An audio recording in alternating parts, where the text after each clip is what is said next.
जालना कृषी उत्पन्न बाजार समितीत निष्काळजीपणा, लाखो रुपये खर्चून उभारलेल्या सार्वजनिक पेयजल केंद्राची दुरावस्था, शौचालयाचे सांडपाणी थेट मोकळ्या प्लॉटमध्ये, व्यापारी व शेतकरी त्रस्त। आमदार खासदार तसेच जिल्हाधिकाऱ्यांनी व्यापारी व शेतकऱ्यांच्या समस्या जाणून घेण्याची मागणी। मराठवाड्यातील अग्रगण्य समजल्या जाणाऱ्या जालना कृषी उत्पन्न बाजार समितीमध्ये मूलभूत सुविधांकडे गंभीर दुर्लक्ष होत असल्याचे धक्कादायक चित्र समोर आले आहे। लाखो रुपये खर्च करून नागरिक, बाहेर गावाहून येणारे शेतकरी व व्यापाऱ्यांसाठी उभारण्यात आलेली पिण्याच्या पाण्याची व्यवस्था सध्या पूर्णपणे भग्न आणि भंगारावस्थेत पडली आहे। या समस्येकडे जालन्याचे लोकप्रतिनिधी, आमदार, खासदार, जिल्हाधिकाऱ्यांनी व्यापारी व शेतकऱ्यांच्या समस्या जाणून घेऊन योग्य त्या उपाययोजना करण्याची मागणी होत आहे।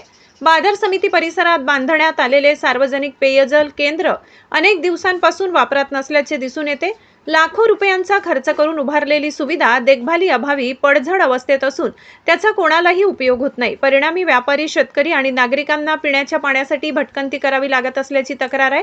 याच परिसरात व्यापाऱ्यासाठी व खेड्यापाड्यातून येणाऱ्या नागरिकांसाठी उभारलेले शौचालय सध्या कार्यरत असले तरी त्याचे सांडपाणी सेफ्टी टँकमध्ये न सोडता थेट मागील मोकळ्या प्लॉटमध्ये सोडण्यात येत असल्याचे समोर आले।